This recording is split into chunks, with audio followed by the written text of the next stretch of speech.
Hello, and welcome to episode 78 of the Confident at Work podcast. I'm your host and confidence coach, Anna Manning. And today we're talking about people pleasing. Now, I don't love this term. I think potentially it can be a bit problematic, but loads of people identify with it, and you might be one of them. So, this episode might help you if you identify with the term people pleaser, or if somebody around you does. But before we start, I have an invitation for you. So, I am currently offering the Confident at Work program. And for the whole of 2024, that is going to be a live program to support you with all of your workplace challenges.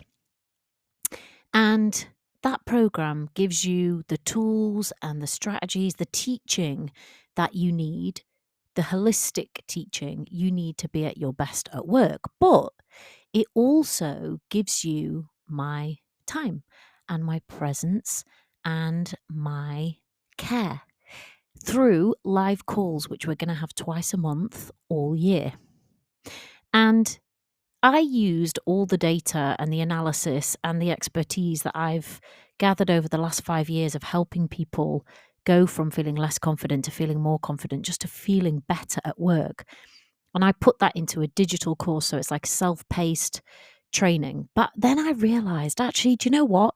As well as that, what would help is to give you something where you could come live with your own challenges and with the specific problems that you were having and get my support with those, and also the community support with those. So you can do some self-paced learning and get the tools and the techniques and the strategies that you need, but you can also get the live support and care and attention that you need to embed some of those. So I will leave a link in the show notes. It's called the Confident at Work program, does what it says on the tin. You are warmly invited. If you're thinking, yeah, I would actually like some help, but I want to come and do that in private, I will also leave a link because I am taking private coaching clients at the moment. So I'll leave a link and you can book a call and find out whether or which one would be right for you. All right, so let's go on with the people pleasing thing. So I keep talking to clients about people pleasing, and I asked a couple of them whether I could share some of their thoughts and their kind of musings about people pleasing with you, because I thought it might help you. And they kindly said, yes, you can. So that's coming later in the episode. But I had a bit of a scour around online to see, okay, what are we actually dealing with here? When we're thinking about people pleasing, what actually is that? And obviously, I'm thinking of it specifically through a work lens. And I found on Google something that actually I thought was pretty helpful that said the term people pleaser is not a medical term, so there's no clinical definition for what it means. Generally, it describes a person who consistently strives to please others, often sacrificing their own wants or needs in the process.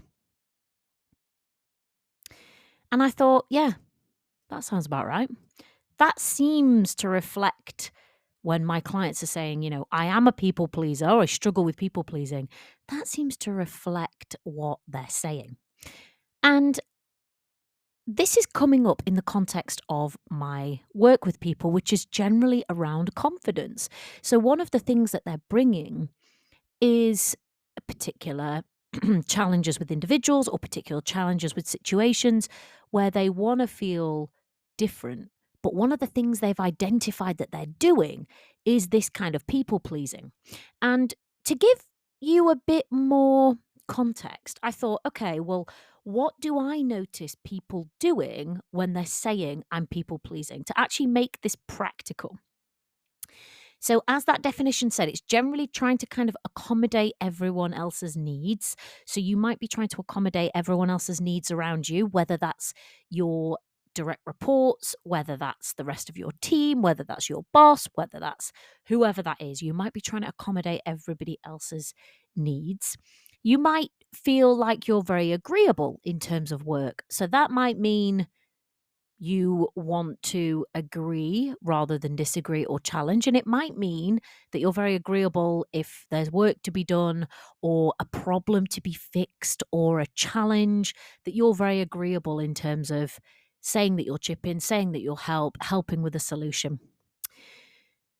Some people pleasers, and I don't like the term, but I'm going to use it, may struggle to assert themselves and say, actually, I'm not sure about that, or I'm not sure if that's quite right.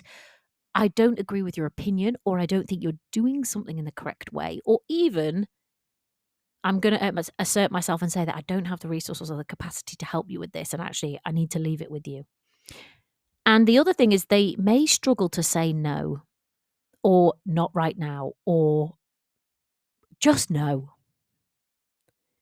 So they may, in my experience, find themselves saying yes or taking on work when they don't necessarily have the capacity for it, and or it's not actually their job to do that work. The people pleaser may also really value praise from others, and we all do, right? We all like to get acknowledgement and praise from other people, but maybe within people pleasing, that tendency feels quite strong. And people pleasers may say sorry even when no apology is required. And they may take the blame for something which isn't really their fault. And when I was thinking about this episode, because people always ask me this question. People are always saying to me, well, are women more likely to be like that than men? Whether I'm talking about self-doubt or imposter syndrome, whatever it is, people are always asking me that question. And apparently, there's, I don't know, you could go on forever with the research, right? But apparently, more women than men do fall into this category of self-categorizing themselves as people pleasers. And I don't think that would be surprising. If it is true, I don't think it would be surprising, because I think that generally, and in our society, so I'm speaking from the UK, but I know we have podcast listeners from all over the world. So maybe in your society it's different. I hope it is, but it probably isn't. Women are generally taught to be more kind of passive, more agreeable. And we know from the research that in our own workplaces, this is in the UK and actually in the US, that women pay more of a price for saying no, for pushing back, or generally not doing what other people want, which brackets women are kind of expected to do a lot of the time. So that is to say, maybe women are more likely to be people pleasers. I'm not sure that that is completely conclusive, but I think if you do identify with this people pleaser thing, just be aware that there may be social conditioning that's at play here. So, not to say that this is an irretractable problem, and because you've been conditioned by society or your parents or whoever to be agreeable and to please people. I think it's helpful to just notice sometimes that that might be the case, and that social conditioning may play a part in people pleasing. So you might already be thinking, yeah, I recognize that in myself. Maybe I'm a bit of a people pleaser. Or you might be like, not sure. Don't know if I am. Or you may be like, oh, definitely not. But I've got two recent examples I said earlier in the episode where I've been working on this with clients. And for both of these clients, it's not something that they have started to talk to me about at the beginning of our work together. So it's something that's come out as we've gone along. And they've both brought it as a problem or something that's happening that they don't really want to be happening, something that they would like to change. So this is client number one. And I said I would keep them anonymous, so I'm not going to give you their names. But this client, her situation, or the situation that she was often finding herself in, was she said, I jump in and say yes and offer to help with things. So when it's that moment in a meeting where there's something that needs doing, she will have the overwhelming urge to jump in and be the one that says, I'll do that, I'll help out, I'll take that. And in a situation with her peers, a group of her peers, she would often find herself being the one that said, yep, I'll take that, I'll do that, I'll help with this, I'll help with that. And what she was finding was that she felt like she was the one doing that most of the time. And she didn't really know that that was being reciprocated by others. So she felt like she was being left with more things in her basket, as she put it, than other people had. And still in that situation, she still had this kind of tendency and this urge to offer and to help and to be agreeable and to kind of, well, we realized this was please people by offering to take things away, to do things, to support with things that weren't necessarily her job or her responsibility or things she absolutely had to help with, especially when she was already feeling stretched. So it's one thing to kind of recognize that, right? But it's another to actually do something about it. And this is where it can be really useful to talk to somebody if this is an issue for you about what's actually going on. So she recognized that this was something that was getting her down or that was annoying or whatever. So she brought that to the conversation and said, look, this is what's happening, but I don't actually know what I can do about it. And I guess if you were having this conversation with somebody, they'd just say, well, just stop doing it.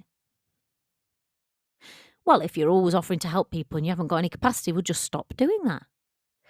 And yeah, maybe that's good advice, but that's not always so easy to do, is it? If you've been a certain way, if you have a certain habit, or even if you have a very particular identity and an identity that you might say, well, I am a people pleaser, well, then maybe you kind of have to be agreeable and maybe you have to be the one who offers to help, right? Or maybe you feel like you have to be the one that picks things up and that conditioning might be strong in you. So it might not be good enough for somebody to just say, well, just stop doing it then. As a friend might if you were talking to them.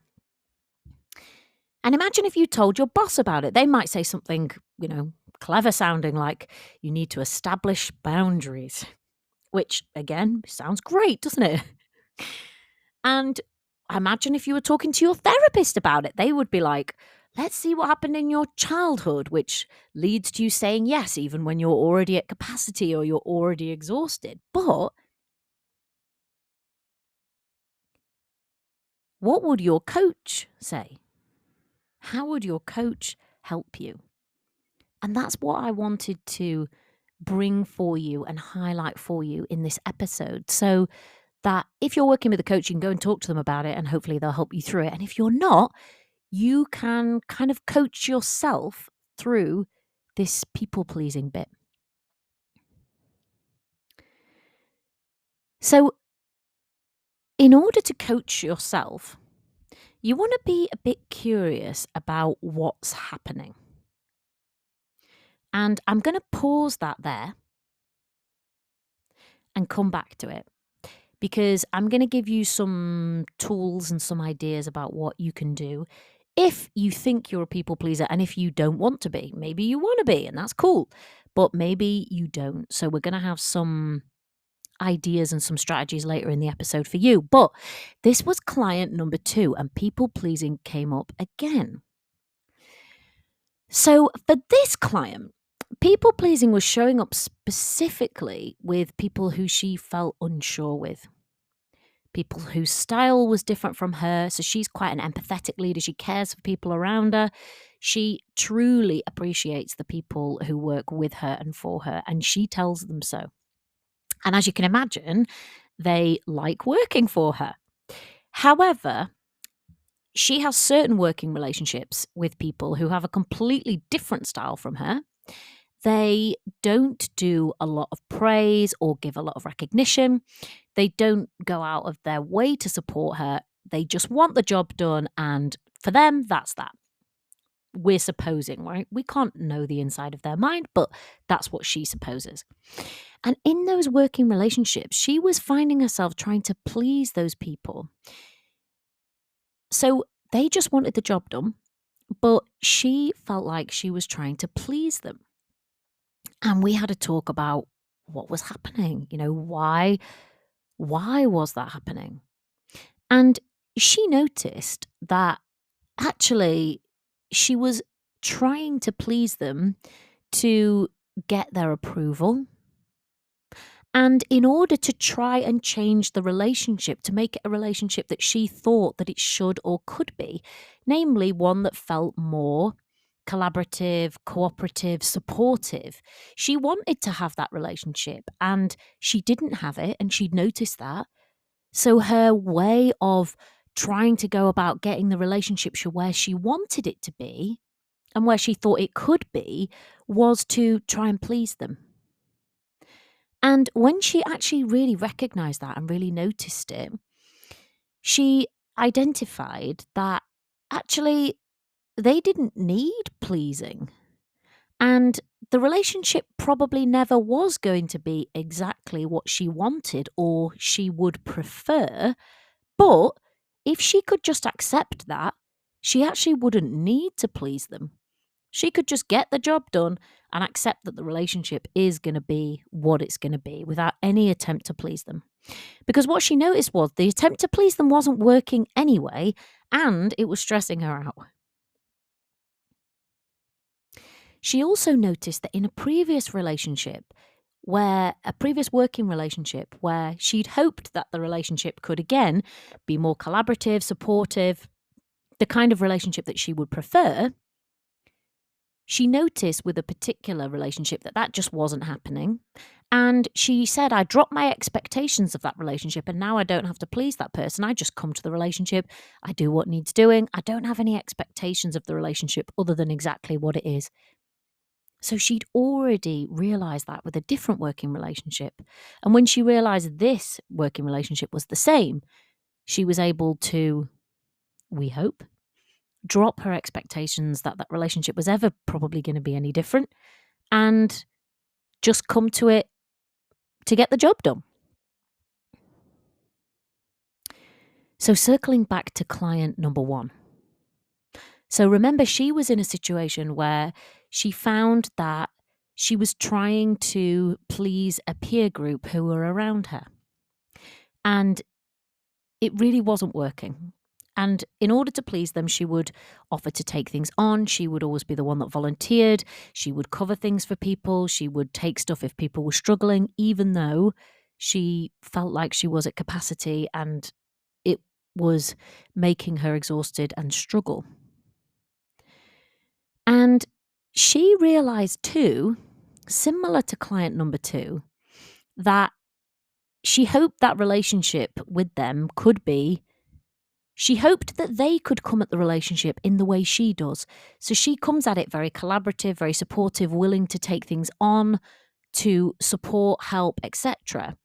And she found herself kind of disappointed, actually, if she was honest, that peer group relationship, other people didn't seem to quite come at it in the way she did. And again, in order to try and get those relationships or that group dynamic to be the way that she thought it could be or should be, she was going out of her way to please the people around her. And again, just like in client number 2 example, it wasn't really working. She was just ending up feeling resentful, frustrated, and overloaded. So can you see yourself in any of this? Are there working relationships where you find yourself bending over backwards, going out of your way, always being the one that says yes? In situations where actually you're not sure what your motivation is. Because, let's face it, you could be the one who always says yes. You could be the one that goes out of your way, that bends over backwards and really goes above and beyond for people from a place of care and from a place of love. But people pleasing doesn't feel quite like that. It's bending over backwards and going out of your way and saying yes, not just from a place of like overflowing and love, but more from a place of, I'm doing this because I'm trying to get either this relationship the way I want it, or I'm trying to establish something, or I'm trying to get things to be the way that I want, or I feel I need them to be. And it may be even that it's because I feel like I need to win your approval or get praise. So it's not just coming from a benevolent place, it's coming from, I actually want and need something from you or from this group of people. And in order to try and get that, I'm going to do the people pleasing bit. Now, for the most part, this is going to be completely subconscious. You're not going to actively be thinking, I want X, therefore I will do Y. So you're not going to be thinking, I want them to give me the kind of acknowledgement or praise that I need, or to reassure me that I'm doing a great job. And in order to get them to do that, I'm going to please them. I'm going to attempt to please them. And I'm going to say yes every time. And every time they ask, I'm going to jump and say, how high? You probably have never consciously made that decision, but if you're people pleasing at work, you may have kind of unconsciously made that decision. And if some of the unconscious is being made conscious through this episode, then great, because once it's conscious, you can actually make a decision about how you want to take things forward. And you can make the decision to carry on doing things exactly the way you're doing them now. I'm not sure if that people pleaser label is ever that helpful, because once you have the label, you kind of subconsciously, as well as consciously, kind of have to stick with it, and you kind of have to behave in line with it. So if you want to do something about people pleasing, or being as what you might call a people pleaser, first off, think about that label. Have you applied it to yourself? Do you need to? Identity is a strong thing, and if you believe your identity to be a particular thing, you will probably stay consistent with that. So let's say I have the identity as a weightlifter, right? I'm probably going to lift weights. I don't, by the way, although I think that would be pretty cool. Imagine if you have the identity, your identity is that you are a very caring person. You're probably going to care for people. If your identity is that you're incredibly disciplined, that's part of your identity, you're probably going to be quite disciplined. So actions you take, decisions you make will flow from the ideas you have about who you are. And who you believe yourself to be. And if you believe yourself to be a people pleaser, that may come out in actions you take, in decisions you make. So just notice that and think, do I have to apply that label to myself?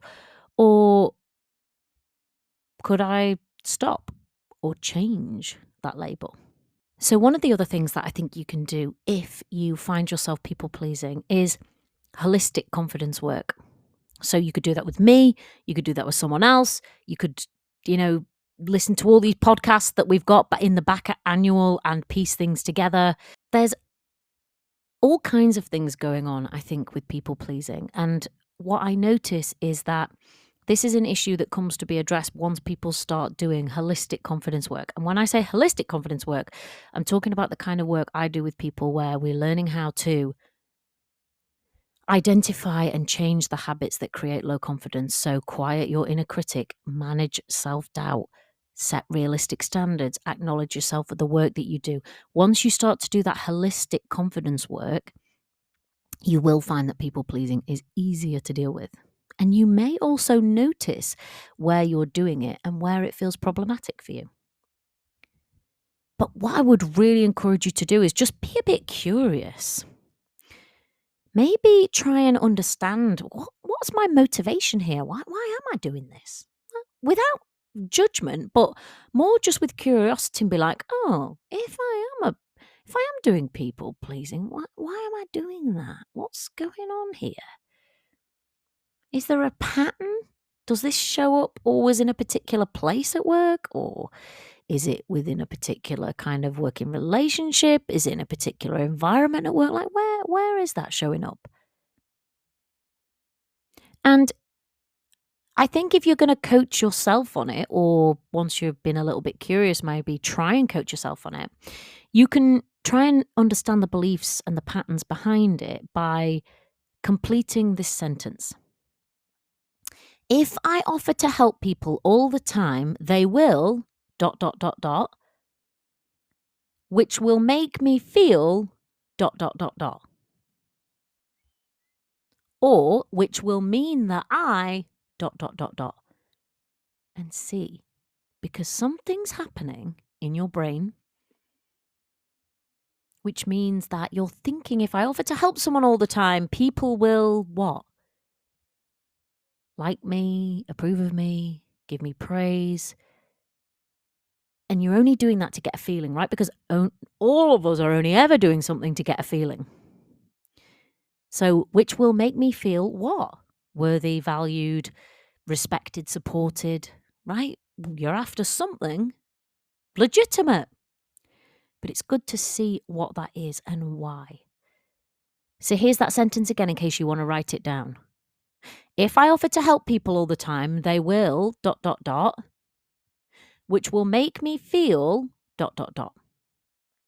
Hopefully that will give you some insight into why you might be doing a bit of people pleasing. Okay, that is what I have for you this week. As I said at the top of the episode, if you want my support to manage your workplace challenges, then you are invited to come and work with me, whether that's in the group program, Confident at Work, or whether that is privately one-on-one. I'll leave the links in the show notes. You're warmly invited to book a call and find out whether those services or which of those services might be right for you. All right. See you in the next episode. Bye.